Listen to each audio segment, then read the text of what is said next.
차트 보시는 분들이라면 이동평균선을 다 아실 거예요. 차트를 켜면 일단 하나쯤은 깔려 있고 매매할 때 기준선으로도 많이 사용됩니다. 그래서 지표를 처음 공부할 때 이동평균선부터 시작하는 분들도 많습니다. 근데 오래 사용된 지표인 만큼 종류가 다양합니다. SMA, EMA, WMA, DEMA, TEMA, HMA 이렇게 많은 이유가 뭘까요? 단순히 이름만 다른 게 아니라 각각 해결하려는 문제가 조금씩 달랐기 때문입니다. 쓰다 보니 불편한 점이 생기고 그걸 고치다 보니 새로운 형태가 나온 거죠. 그래서 이동평균선은 단점을 보완하면서 지금까지도 발전을 하고 있습니다. 오늘 영상에서는 그 중에서 가장 최신 이동평균선을 다루도록 하겠습니다. SMA, EMA, HMA까지는 들어보신 분들이 계실 거예요. 근데 칼만 2평 처음 들어보셨다면 오늘 영상 끝까지 보셔도 좋습니다. 만들어진 지 불과 5년 정도밖에 안 된 추세를 보여주는 데 특화된 가장 최신 이동평균선입니다. 그럼 기존 2평들과 무슨 차이가 있는지 한번 보도록 하겠습니다. 지금 구간을 보시면 하락이 한 차례 나오며 가격이 밀리다가 중간에서 반등이 나오고 다시 추세가 꺾여서 하락이 나온 구간입니다. 이 구간을 가장 많이 사용되는 SMA, EMA, HMA 그리고 칼만 2평까지 4가지 이동평균선을 중기 추세를 보는 60일 길이로 설정해서 비교해 보도록 하겠습니다. 먼저 단순 이동평균선인 SMA입니다. 60일간의 평균 가격을 선으로 보여주는 거예요. 하락할 때는 이평선 아래에 있고 상승할 때는 이평선 위에 있기는 한데 보시면 중간중간 캔들이 이동평균선을 툭 넘었다가 다시 내려오고 또 넘었다가 내려오고 추세를 보여주기는 하는데 추세가 이어지는 중에도 이탈이 군데군데 나와서 확신을 갖기는 어렵습니다. 다음으로 최근 가격에 좀 더 큰 무게를 실는 지수 이동평균선인 EMA로 살펴볼게요. SMA보다는 조금 더 빨리 반응하긴 하지만 근데 솔직히 지금 이 구간에서 보면 큰 차이는 안 느껴지시죠? 이게 더 빠르다고 싶을 정도예요. 그래서 좀 더 제대로 비교하기 위해 두 선을 같이 겹쳐볼게요. 급등이나 급락이 나온 구간을 보시면 EMA가 조금 더 빨리 반응을 하기는 합니다. 근데 그 외의 구간에서는 거의 비슷하게 움직입니다. 결국 둘 다 가격의 평균은 잘 보여주는데 이탈이 군데군데 나와서 추세의 상태를 보여준다고 말하기는 어렵습니다. 다음은 헐 이동평균선인 HMA입니다. 이번엔 앞선 2평들과 모습이 확실히 다르죠. 선이 가격을 바짝 따라가면서 추세 전환 구간을 굉장히 빠르게 잡아줍니다. 근데 문제가 있죠. 가격이 위아래로 빠르게 움직인 구간은 선이 못 따라가고 횡보 구간에서는 다른 이동평균선들과 마찬가지로 이탈과 돌파가 자주 나옵니다. 앞서 이동평균선보다 추세를 잘 보여주기는 하지만 정작 빠르게 움직이는 구간은 못 따라가고 선이 너무 과하게 출렁거려서 오히려 헷갈리는 부분이 더 큽니다. 마지막으로 칼만 2평입니다. 여기서부터 분위기가 달라지죠. 우선 2평이 색으로 추세를 말해줍니다. 하락 구간은 빨간색, 상승 구간은 초록색. 지금 시장이 상승인지 하락인지 굳이 해석을 하지 않아도 한눈에 들어옵니다. 추세를 볼 때 고민할 필요가 없는 거죠. 중간에 캔들이 이평선을 잠깐 넘거나 이탈하는 구간도 있는데 이동평균선의 색상은 바뀌지 않아요. 아직 추세가 유지되고 있다는 뜻입니다. 이처럼 칼만 2평은 잠깐의 흔들림에는 반응하지 않고 추세가 전환됐다 판단될 때만 한 번씩 색상이 전환됩니다. 그리고 선이 캔들을 적당히 따라가기 때문에 평균도 잘 보여주는 편입니다. 그래서 칼만 2평은 추세의 상태는 물론 평균까지 균형 있게 보여주는 선입니다. 자, 이제 기존 2평들과 오늘의 주인공인 칼만 2평을 나란히 놓고 볼게요. HMA는 선이 너무 출렁거려서 빼고 SMA랑 EMA만 놓고 비교해 보겠습니다. 왼쪽이 SMA와 EMA, 오른쪽이 칼만 2평입니다. 어떤가요? 사실 볼 것도 없죠. 왼쪽은 선만 보고 지금이 상승인지 하락인지 바로 대답이 안 나오죠. 이탈도 군데군데 나오고 해석을 해야 합니다. 근데 오른쪽은 색만 봐도 바로 알 수 있죠. 빨간색이면 하락, 초록색이면 상승, 중간에 이탈이 나와도 색이 안 바뀌니까 추세 전환인지 아닌지 고민할 필요가 없습니다. 왼쪽은 해석을 해야 하는 이동평균선이고 오른쪽은 해석을 해주는 이동평균선입니다.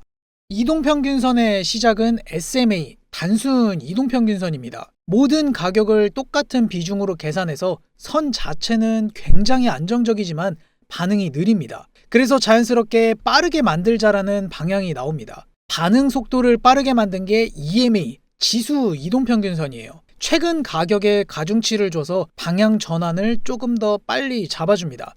근데 체감될 만큼의 큰 차이는 아니었죠. 큰 흐름에서는 여전히 지나고 나서 확인하는 선에 가깝습니다. 추세 전환을 빠르게 만든 게 HMA, 헐 이동평균선입니다. 실제로 반응은 굉장히 빠릅니다. 추세가 꺾이는 순간을 다른 이동평균선보다 먼저 보여주죠. 문제는 그 대가입니다. 조금만 흔들려도 선이 과하게 반응하면서 진짜 전환과 노이즈가 섞여 보이기 시작하죠. 추세 전환이 빠르기는 한데 역시 판단이 어렵습니다. 여기서 중요한 포인트가 하나 있습니다. 기존 이평들은 평균을 계산한 선을 기준으로 추세를 파악하는 방식이었어요. 그러다 보니 추세가 유지되는 건지 전환되는 건지 구분하기 어려운 딜레마를 벗어나기 어려웠습니다. 근데 칼만 이평은 반대입니다. 추세를 먼저 파악하고 노이즈를 걸러낸 뒤에 평균을 계산해요. 그래서 추세가 이어지는 중에 캔들이 이평선을 잠시 이탈하거나 돌파해도 바로 반응하지 않아요. 흔들림인지 진짜 추세 전환인지 한번 필터링하고 추세가 전환된다고 판단될 때 색상이 전환됩니다. 이 필터링 방식은 트레이딩을 위해 처음 만들어진 개념은 아닙니다. 원래는 나사에서 우주선 궤도를 계산할 때 사용되던 기술이에요. 우주선이 날아가면서 들어오는 센서 데이터에는 노이즈가 섞여 있거든요. 그 노이즈를 걸러내고 실제 궤도만 정확하게 계산해내는 기술입니다. 이걸 차트에 적용해서 가격 데이터에서 노이즈를 걸러내고 추세를 보여주는 이평이 나오게 됩니다. 그게 바로 칼만 이평입니다. 이 칼만 이평을 사용한 단타 매매로 주목받기 시작한 트레이더가 있습니다. 일본 국적의 트레이더 테스타입니다. 테스타는 매매 초기부터 확고한 신념이 하나 있었어요. 돈을 벌려면 운이나 감각이 아니라 추세를 읽어야 한다. 그래서 추세를 파악하기 위해 이동평균선을 사용했고 흔히 알고 있는 EMA, HMA 등 일반적인 이동평균선을 다 써봤지만 실전 매매에서는 연패였습니다. 추세를 보고 들어가는데 바로 뚫려버리거나 횡보해서 말려서 손실이 쌓이기 일쑤였죠. 그러다 트레이딩 커뮤니티에서 칼만 이평이라는 걸 알게 됩니다. 기존 이동평균선처럼 가격을 따라가는 방식이 아니라 흔들리는 움직임을 걸러내고 방향이 살아있을 때만 반응하는 이동평균선이었습니다. 테스타에게 칼만 이평은 수익을 늘려준 비법보다는 처음으로 추세를 믿고 기다릴 수 있게 만들어준 기준이었습니다. 테스타는 이 칼만 이평을 메인 기준으로 삼기 시작했고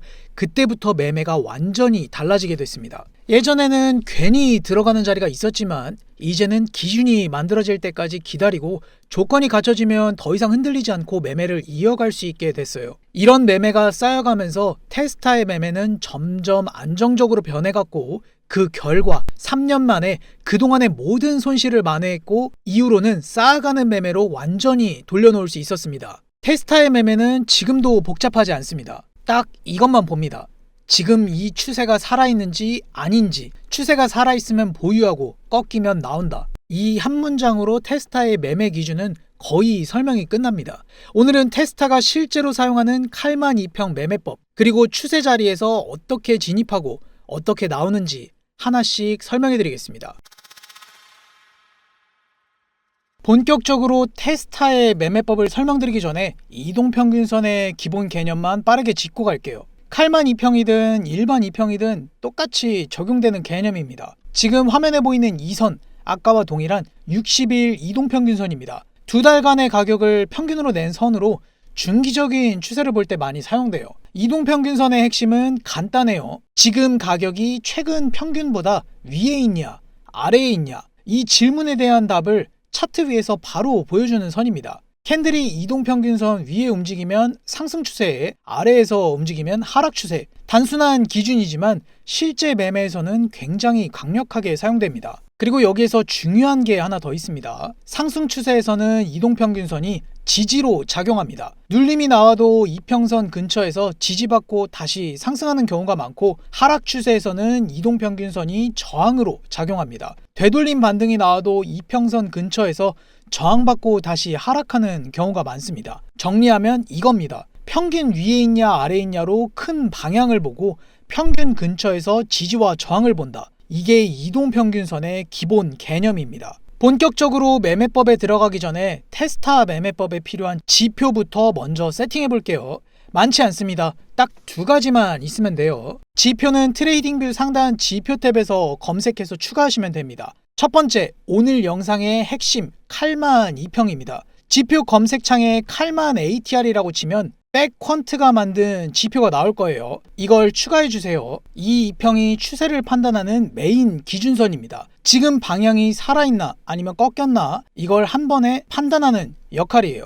두 번째는 고점과 저점을 표시해주는 지표입니다. 테스타 매매법에서는 익절을 고점과 저점으로 판단해요. 고점이 한 번, 2번 높아지고 세 번째 고점을 넘기는 시점에 익절합니다. 저점도 마찬가지예요. 저점이 한 번, 2번 낮아지고 세 번째 저점을 깨는 시점에서 익절이에요. 근데 문제는 이거죠.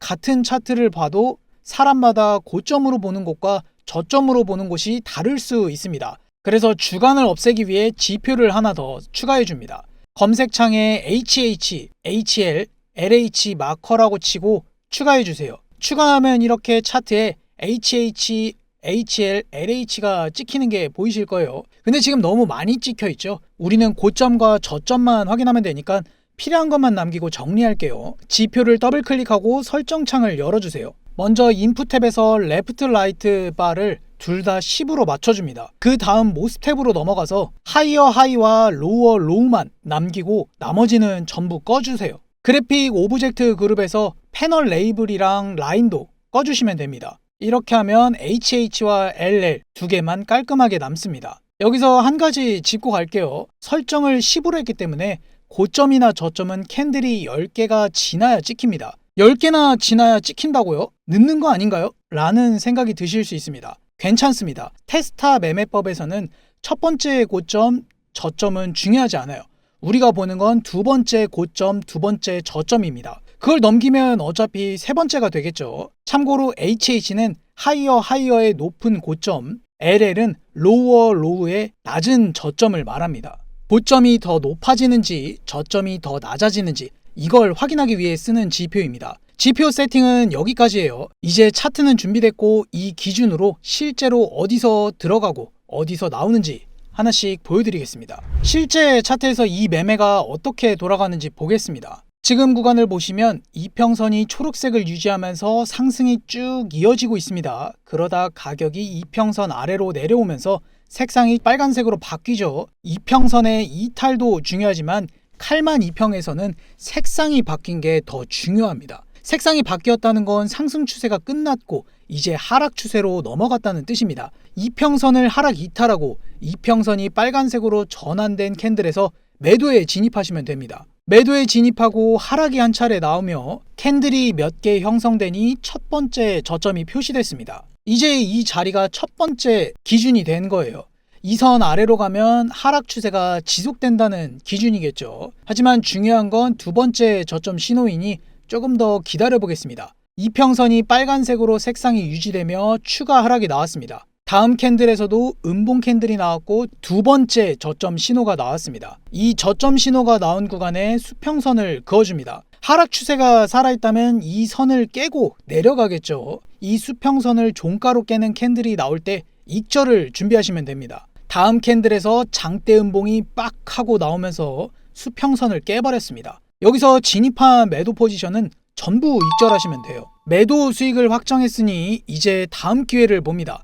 이평선이 빨간색을 유지하며 하락이 이어지다 캔들이 이평선에 가까워지면서 초록색으로 색상이 전환된 부분이 보이시죠? 아까와 똑같아요. 색상이 전환된 것은 하락 추세에서 상승 추세로 바뀌었음을 말합니다. 그리고 이평선에 가까워졌다는 건 평균 가격대에 왔다는 뜻이기도 해요. 평균 가격대에서 상승 추세로 전환된 캔들, 여기에서 매수에 진입하시면 돼요. 물론 좀 더 확인 매매를 하고 싶으신 분들은 색상 전환 후 이동평균선을 돌파하는 양봉까지 확인하고 진입하셔도 됩니다. 매수에 진입하고 상승이 한 차례 나오며 캔들이 몇 개 형성되니 첫 번째 고점이 표시됐습니다. 이제 이 자리가 첫 번째 기준이 된 거예요. 이 선 위로 올라가면 상승 추세가 이어진다는 기준입니다.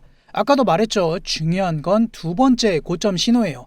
조금 더 기다려 보겠습니다. 초록색으로 이평 색상이 유지되며 추가 상승이 나오고 살짝 눌리며 옆으로 횡보하다 두 번째 고점 신호가 나왔습니다. 자, 이 두 번째 고점 신호가 나온 구간에 수평선을 그어줍니다. 상승 추세가 살아있다면 이 선이 돌파되겠죠. 이 수평선을 종가로 돌파하는 캔들이 나올 때 익절을 준비하시면 됩니다. 횡보가 이어지다가 장대 양봉이 쭉 치고 나오면서 수평선을 돌파해 버렸습니다. 여기서 진입한 매수 포지션을 전부 익절하시면 돼요. 익절하고 나니까 가격이 슬슬 위로 올라가면서 고점을 한 번 더 높이죠. 이거 보면 솔직히 좀 아쉽습니다. 조금만 더 들고 있을 걸. 근데 매번 최고점에서 딱 익절하는 건 불가능합니다. 중요한 건 기준대로 했느냐입니다. 더 먹을 거리 아니라 난 기준을 지켰다. 기준대로 했으면 그걸로 된 거고 크게 아쉬워할 필요는 없습니다. 자, 이제 이 구간을 조금 멀리서 다시 한번 보도록 하겠습니다. 칼만 이평이 빨간색으로 바뀌면서 매도에 진입했고 지금 결과에서는 저점으로 표시가 총 3개 나온 게 보이시죠?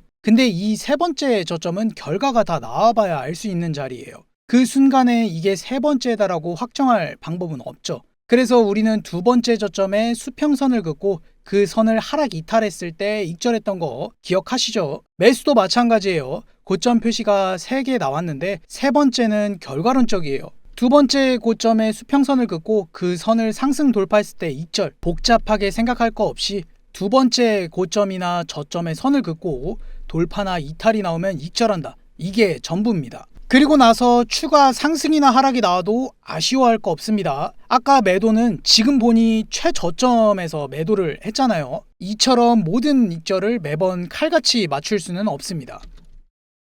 자, 이번엔 다른 구간을 하나 더 보겠습니다. 이평선이 계속 빨간색을 유지하고 있고 가격도 그 아래에서 눌리면서 하락이 이어지고 있습니다. 그렇게 하락이 이어지다가 가격이 이평선 부근에 가까워지고 초록색으로 바뀐 구간이 보이시죠? 이렇게 색상이 전환된 모습은 추세의 방향이 바뀌었다고 보여준다고 보시면 됩니다. 이평선 근처에서 초록색으로 전환된 캔들, 여기에서 매수에 진입하면 돼요. 매수 이후 가격이 한 번에 쭉 올라가면서 캔들이 몇 개 만들어지고 첫 번째 고점 신호가 찍힙니다. 여기서 반등이 나온 저점을 한번 살펴볼게요. 저점이 비슷한 가격대에서 두 번 지켜주면서 상승이 나왔죠. 이게 상승 추세가 지속되는 쌍바닥 패턴이에요.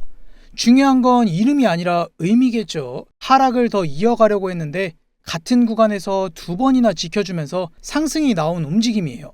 그래서 이 패턴이 나오면 추세가 평소보다 더 지속될 수 있겠구나, 이렇게 해석을 하시면 됩니다. 실전에서 정말 자주 나오니까 꼭 기억해 두시길 바랍니다. 그리고 이런 조건이 겹쳐질 때는 포지션을 급하게 정리할 필요 없이 한 템포 더 가져갈 여지가 생기게 됩니다. 이평선이 초록색을 유지하면서 한 번 더 고점을 넘기고 두 번째 고점 신호가 나옵니다. 추세 지속형 패턴이 나왔으니 이번에는 두 번째 고점이 아니라 세 번째 고점을 돌파할 때 익절해 보겠습니다. 그리고 조금 더 진행되다가 세 번째 고점이 나옵니다.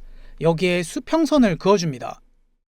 가격이 추가 상승이 나오며 수평선을 뚫고 올라가는 캔들이 나왔죠. 여기에서 전부 익절해주면 됩니다. 익절하고 나서 차트를 계속 지켜보겠습니다. 가격이 고점을 찍고 나서 슬슬 밀리기 시작하죠. 그렇게 가격이 밀리다 이평선 아래로 잠기며 빨간색으로 바뀐 구간이 보이시죠? 상승 추세가 끝나고 하락 추세로 넘어가는 구간이에요. 이평선을 하락 이탈하고 빨간색으로 전환된 캔들, 여기에서 매도에 진입하시면 돼요. 매도에 진입하고 하락이 한 차례 나오며 캔들이 몇 개 형성되니 첫 번째 저점이 표시됐습니다. 이제 이 자리가 첫 번째 기준이 된 거예요. 이 선 아래로 가면 하락 추세가 지속된다는 기준입니다. 중요한 건 두 번째 저점 신호이니 조금 더 기다려 보겠습니다. 빨간색으로 이평 색상이 유지되며 횡보하는데 두 번째 저점 신호가 나왔어요. 이번에는 아까처럼 추세 지속형 패턴이 보이지는 않죠. 그래서 평소대로 두 번째 저점에 수평선을 그어줍니다. 하락 추세가 살아있다면 이 선이 깨지겠죠. 이 수평선을 종가로 깨는 캔들이 나올 때 익절을 준비하시면 돼요.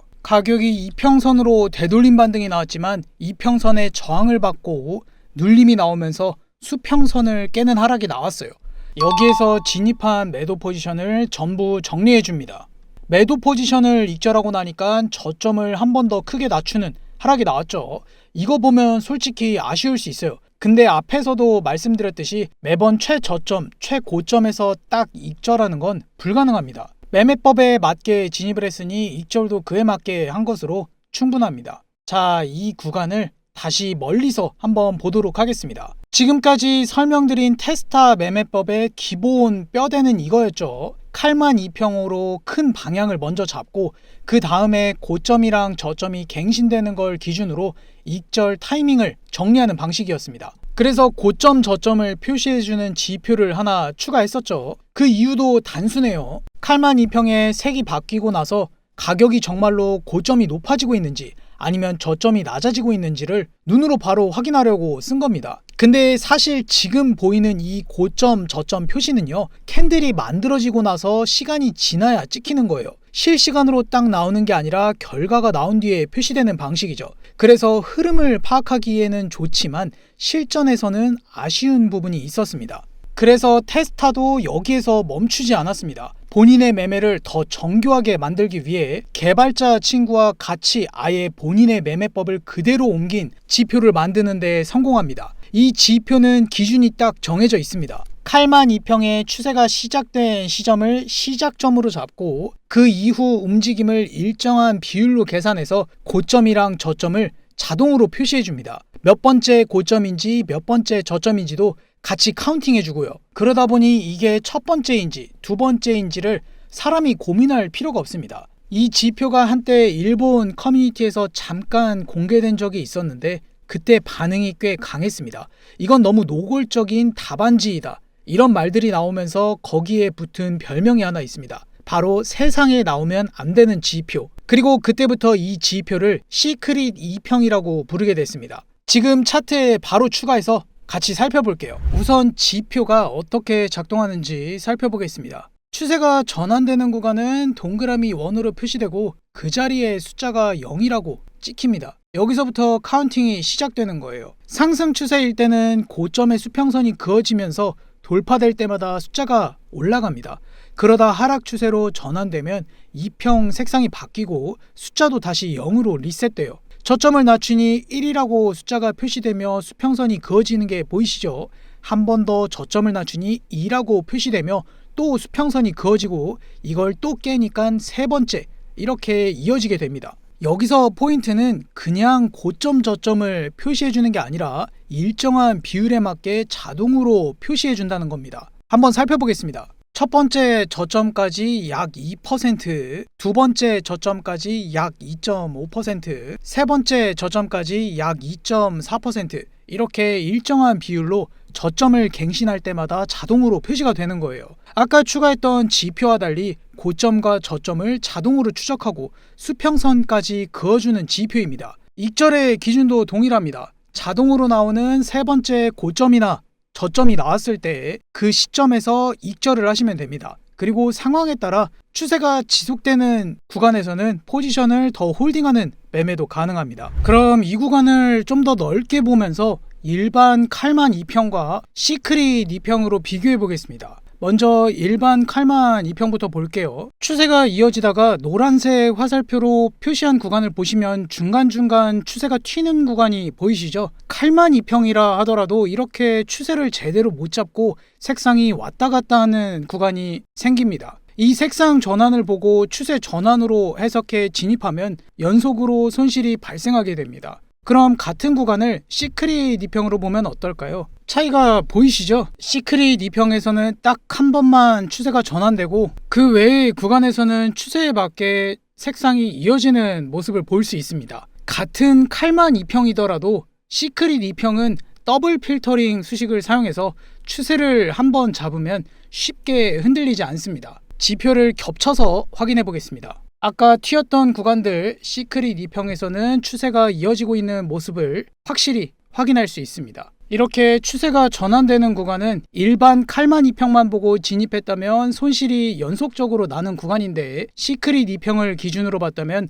애초에 진입할 이유가 없는 자리예요. 오히려 기존 포지션이 있다면 수익을 훨씬 길게 실현할 수 있는 구간이 되겠죠. 자, 이제 트레이딩뷰 리플레이 기능을 사용해서 시크릿 2평으로 실제 매매를 진행해 보겠습니다. 이 지표는 단타, 스윙 모두 가능한데 우선 비트코인 15분봉 차트에서 살펴볼게요. 가격의 저점이 높아지면서 상승이 나오며 2평 위까지 치고 올라온 상황인데 이동평균선은 아직 핑크색으로 하락 추세를 보여주고 있습니다. 이런 구간에서는 아직 매수 자리가 아니에요. 2평이 푸른색으로 바뀔 때까지 기다리시면 됩니다.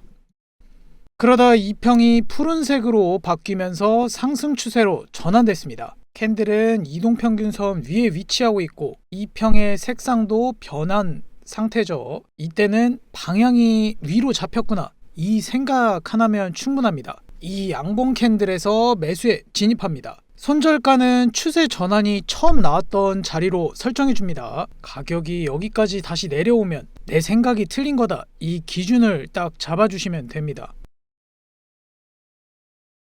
매수에 진입했는데 가격이 상승하지 않고 2평을 깨고 내려오면서 설정해둔 손절가를 건드립니다. 여기서는 미련 없이 바로 손절을 하시면 됩니다. 지표를 기준으로 진입했으니 손절도 지표 기준에 맞게 하시면 됩니다. 여기에서 가격이 위로 올라가지 못하고 저점을 한 번 더 낮추면서 시크릿 2평이 핑크색으로 돌아섭니다. 딱 느낌이 오죠? 이제 위에서 상승하지 못하게 누르고 있는 힘이 더 강해졌다고 생각하시면 됩니다. 캔들도 이동평균선 아래에 있고 2평의 색상도 핑크색으로 정해졌습니다. 물론 이동평균선이 반드시 정배열, 역배열의 조건을 갖춰야 하는 것은 아닙니다. 하지만 이런 것까지 확인해서 진입하면 더 안전하게 매매를 진행할 수 있습니다. 이 음봉 캔들에서 매도에 진입하시면 됩니다. 손절가는 마찬가지로 추세 전환이 나온 라인으로 설정하시면 됩니다. 매도에 진입하고 한번 저점을 낮추고 첫 번째 저점 신호가 나왔어요. 그리고 되돌림 반등이 꽤 세게 나오면서 다시 이평선 라인 아래까지 왔죠. 이때 초보자분들은 대부분 흔들립니다. 이미 손절가를 설정했죠. 그래서 이 구간에서는 설정한 손절가를 기준으로 포지션을 홀딩하시면 됩니다. 이 이동평균선을 상승 돌파하기 전까지는 하락이 유지된다고 보시면 됩니다. 결국 2평에서 다시 막히고 아래로 밀렸습니다. 이때 두 번째 저점 신호가 나왔죠. 여기에서 중요한 게 하나 있습니다. 지금 구간을 보시면 진입한 곳에서 이미 3.6% 정도 하락이 나왔어요. 이 매매가 손실로 끝나면 안 되잖아요. 이처럼 두 번째 신호가 나오면 손절가를 처음 설정한 곳으로 그대로 두는 게 아니라 이렇게 진입한 곳으로 옮겨줍니다. 스윙으로 포지션을 끌고 가기 위한 최소한의 리스크 관리라고 보시면 됩니다. 그리고 세 번째 저점 신호가 나옵니다. 여기에서 익절합니다. 이 구간의 손익비를 확인해 보겠습니다. 손절 1.3%에 익절 6.4%, 대략 1대5 정도의 손익비가 나왔네요. 이제 익절하고 나니까 손이 또 근질거리시죠. 다음 거 또 어디 없나? 바로 들어가고 싶은데 여기에서는 다음 조건까지 기다려야겠죠. 가격이 이동평균선 부근에서 비비다가 시원하게 돌파하고 이평색도 푸른색으로 전환되며 추세가 상승으로 전환됐습니다. 여기에서 바로 매수에 진입하겠습니다. 손절은 아까랑 똑같아요. 추세 전환이 나왔던 자리, 거리가 꽤 멀어 보이지만 우선 이게 기준입니다. 그리고 아까 매도 익절했던 곳을 보니 저점에서 아주 잘 익절한 것으로 보입니다. 2평이 푸른색을 유지하며 가격이 옆으로 횡보하면서 첫 번째 고점 신호가 나왔습니다. 우선 두 번째 신호가 나올 때까지 좀 더 홀딩해 보겠습니다.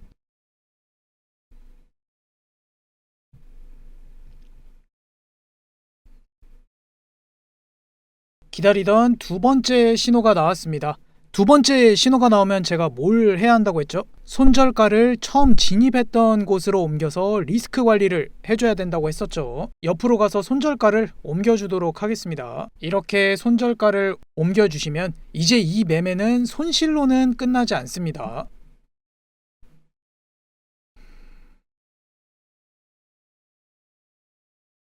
추세를 지켜주면서 이전 고점을 넘기는 상승이 나왔고, 세 번째 고점 신호에서 진입한 포지션을 익절해줍니다. 여기 구간도 손익비를 확인해 보겠습니다. 손절 3.2에 익절 5.3%, 대략 1대 1.7 정도 나왔네요. 손절가를 추세 전환 자리로 넉넉하게 잡아서 손익비 숫자만 보면 낮아 보이는데, 진입한 시점부터 익절까지 5%의 상승이 나와서 꽤 괜찮은 수익입니다. 익절하고 나니까 가격이 더 많이 올랐습니다. 고점을 4번, 5번까지 높이는 상승이 나왔습니다. 아쉽긴 하지만 여기에서는 추세 지속형 패턴이 갖춰지지가 않았죠. 그래서 이 매매에서는 여기까지 먹은 걸로 만족해야 합니다. 우선은 기준대로 매매를 진행했으니까요.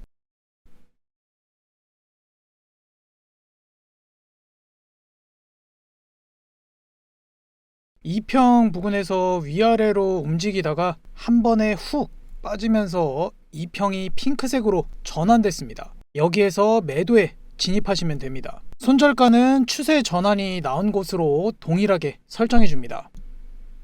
매도 진입하고 저점을 한번 낮추니 첫 번째 저점 표시가 딱 찍히죠. 차트를 살펴보니 가격의 고점은 점점 낮아지고 있습니다. 이평선도 핑크색을 그대로 유지하고 있죠. 이 말은 아직 하락 추세가 계속 이어지고 있다는 뜻입니다. 그래서 매도 포지션은 그대로 보유한 상태로 두 번째 저점 신호를 기다리시면 됩니다.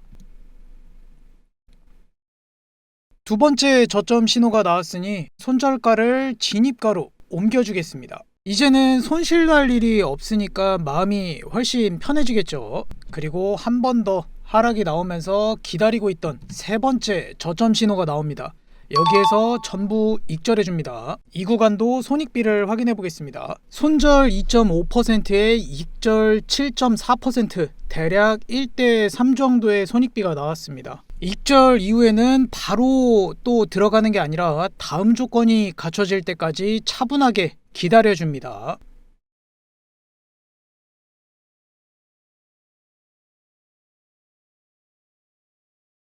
가격이 옆으로 횡보하다 어느 순간 이평을 힘있게 치고 올라왔습니다. 이평 색상도 푸른색으로 바뀌었죠. 이제 다시 위로 방향을 잡았구나라고 해석할 수 있고, 여기는 진입 조건이 모두 갖춰졌기 때문에 추세 전환이 나온 곳을 손절로 설정하고 매수에 진입하겠습니다.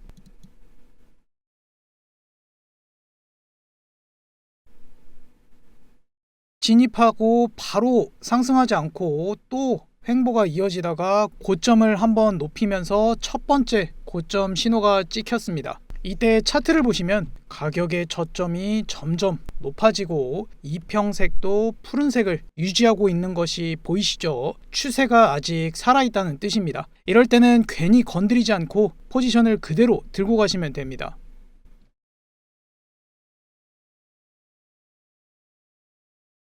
두 번째 고점 신호가 나왔으니 손절가를 진입가로 옮겨주겠습니다. 이제부터 리스크 없이 편하게 홀딩할 수 있는 구간이죠. 그리고 한 번 더 고점을 넘기며 세 번째 고점 신호에서 전부 익절해줍니다. 여기도 손익비를 한번 확인해 보겠습니다. 손절 4.4에 익절 4.8로 거의 1대1 정도의 손익비가 나왔습니다. 진입한 전체 구간을 한번 보겠습니다. 총 5번 매매를 진행했고 한 번 손절, 4번 익절로 마무리됐습니다. 처음에 손절이 한번 나왔지만 그 이후로는 기준대로 매매를 하면서 수익을 쌓아갔습니다. 시크릿 2평 지표를 사용하면 테스타의 매매법을 어렵지 않게 따라갈 수 있습니다. 추세 전환 시점을 자동으로 잡아주고 일정한 비율에 맞춰 고점과 저점을 표시해 주니까요. 직접 눈으로 하나하나 세지 않아도 지표가 알아서 정리해 줍니다. 복잡하게 생각할 거 없어요. 신호가 나오면 진입하고 두 번째 신호에서 리스크 관리, 세 번째 신호에서 익절, 이 사이클만 반복하시면 됩니다. 이제 타임 프레임을 한 단계 올려서 4시간 봉으로 차트를 살펴보겠습니다. 시크릿 2평도 다른 지표들과 마찬가지로 타임 프레임이 커질수록 신뢰도가 더 높아집니다. 큰 프레임으로 보면 어떤가요? 시크릿 2평이 추세를 깔끔하게 잡아주고 고점 저점 신호도 3번씩 나온 게 보이시죠? 하락 추세 구간 한 번을 제외하고는 모두 세 번째 신호에서 익절로 매매가 끝나는 자리였습니다. 이 구간의 수익을 한번 보도록 하겠습니다. 첫 번째 상승 구간에서 6.7%, 두 번째 수익 구간에서 5.6%, 세 번째 수익 구간에서 4.6%, 마지막 큰 상승이 나온 구간에서 7.2% 변동이 나온 것을 볼 수 있습니다. 결국 이 매매법의 핵심은 간단합니다. 추세 전환에서 진입하고 두 번째 신호에서 리스크 관리, 세 번째 신호에서 익절. 큰 타임 프레임이어도 이 사이클을 반복하시면 됩니다. 지표에서 아무리 좋은 타점이 나와도 그 순간 차트를 놓치면 의미가 없겠죠. 시크릿 2평은 매매를 더 손쉽게 하기 위해 알람 설정까지 들어있습니다. 진입 시점인 추세 전환 신호, 고점, 저점, 카운팅 신호까지 전부 알람으로 받을 수 있습니다.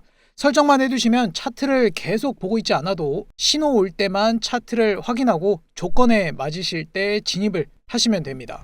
오늘은 시크릿 2평을 활용한 매매 전략에 대해 알아봤습니다. 이 지표는 트레이딩뷰 기본으로 제공되는 지표가 아니고 테스타의 공식 홈페이지에서 매월 $1,000, 원화로 140만원 정도를 결제해야만 사용할 수 있는 유료 지표입니다. 지표는 제가 직접 결제해서 받아왔고 코드를 수정해서 여러분들도 사용할 수 있도록 배포 가능한 형태로 만들어놨습니다. 구독자분들께는 이 지표를 무료로 공유해드리겠습니다. 시크릿 2평 지표와 2평 매매법을 디테일하게 정리한 2평 정복 전자책을 공유받고 싶으신 분들은 영상 고정 댓글에 있는 카카오톡 링크를 통해 접속하시고 채팅창에 3 시크릿 2평을 입력하시면 구독자 확인 후 자료를 공유해드리겠습니다. 고정 댓글 차트고릴라 링크를 클릭하시면 공유받은 지표에 알람 설정하는 방법을 1분 안에 확인하실 수 있습니다. 위에 있는 공개 텔레그램 링크를 클릭하시면 오늘 소개한 지표를 포함해서 실시간 매매 전략과 타점을